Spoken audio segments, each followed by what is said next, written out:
Motivation, having directly coached and trained and counseled many people across many industries. He is a published author and motivational speaker. Abiola Cham Salami is going to be sharing with us this month of December. We're talking about emotional intelligence and specifically how to control your anger. Wow. I think that's also quite important during this month of December. Yeah.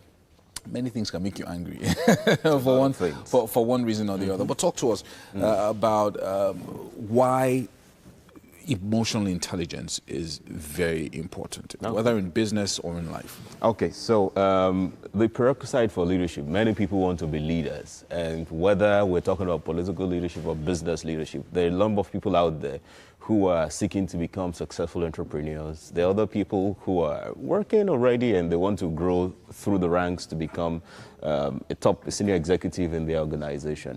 Emotional intelligence is important because it is about having self-control. It is about being in control of our emotions and not allowing our emotions to control us. And you realize that as people continue to grow through the ranks, on the first or second level, your technical skills could be really important. But as you continue to grow higher, you need to learn how to manage people. You need to learn how to lead people. And how can you lead others if you can't lead yourself?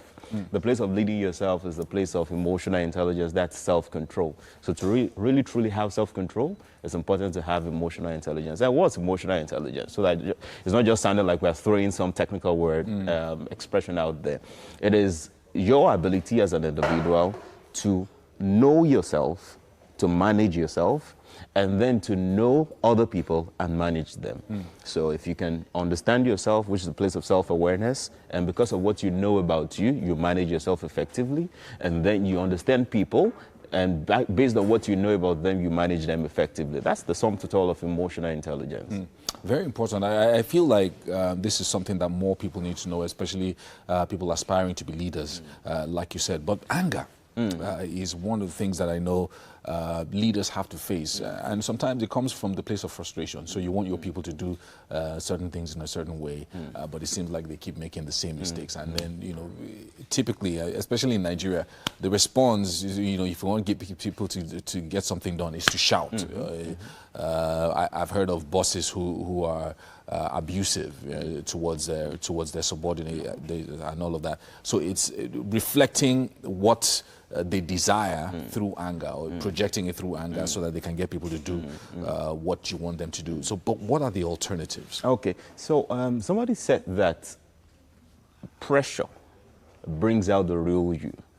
That if you don't have it as a content, no matter how much you are pushed, it will not come out. So what to look at regarding anger is to understand that we are all the product of nature and nurture. Nature is our genes, you know, we behave like our parents or like somebody in the family. Nurture is by virtue of the things that we have learned.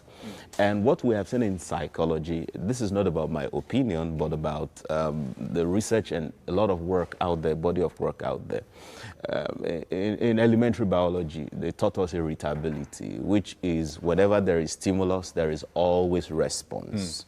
Meaning if I do something to you, you are just supposed to react.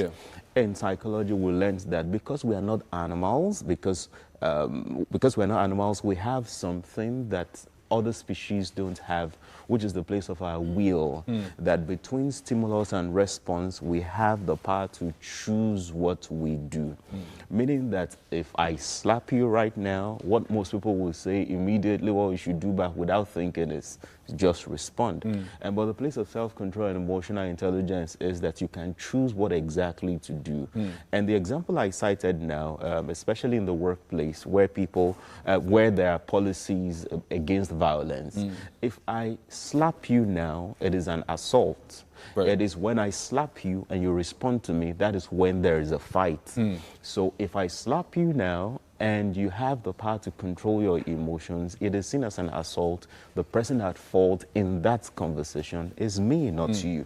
And the moment I slap you back and you respond, because based on your nature and based on your nurture, what you have always known is to respond that way, then both of us were at fault. It could determine how far we will go on our careers if we are employed in a place. It could determine how much of customers that you can have if you're an entrepreneur. It could determine how well your relationship will be if it's in the family setting, between husband and wife, for example. People talk about violence every now and then. Right. It is lack of emotional intelligence. So it could determine all of that because we're a product of nature and nurture. We have an opportunity, right, to learn.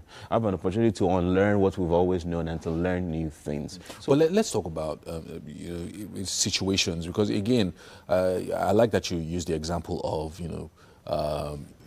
you slapping someone. So somebody is assaulted, and so the person responds either in kind or responds by maybe escalating and saying, okay, this is what this person did to me, so that it's then clear. But there are some people who always say, I have a problem with anger, or I have a short temper, is my nature. That's how I've always gotten things done.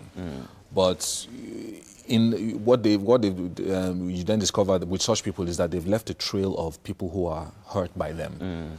Maybe in some part they don't care because they're successful in how they've done whatever it is that they've done. But if I'm a leader and I've begun to discover that this is a trend with me, I give into anger, I give into my frustration or whatever it is by maybe being emotionally abusive and, even physically assaulting people. Yeah. I've seen where bosses physically assault their subordinates. How do I begin to reverse this trend? Okay, great. For anyone who has convinced himself or herself that this is the way I am, it is really pretty challenging to try to convince the person because the individual has agreed and accepted that state, and the person thinks that that is the way to go. Some people, because they've achieved certain results with some kind of behaviors, they think so they use their results to validate their behaviors.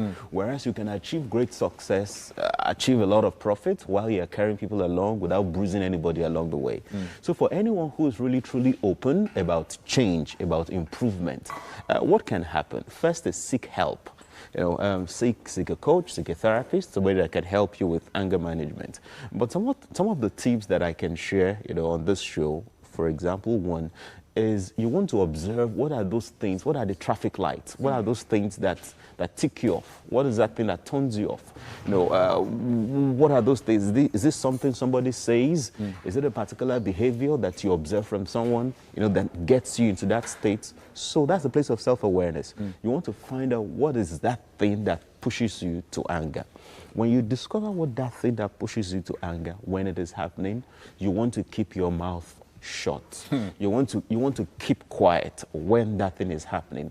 If it is possible, you can walk away from it. If it won't be termed rude, well, depending on who you are dealing with. So you can walk away. If you can't walk away and you have to be there, you need to keep your mouth shut. Yeah. I know it could be really difficult because a number of things may be running through your mind that you want to say, but it is better that you keep your mouth shut. And then probably say it later. And say it later on, especially you say it later when that emotion of anger has gone away. It's easier said than done because, you are saying when that emotion of anger has gone away, but sometimes some people want to do what they want to do now.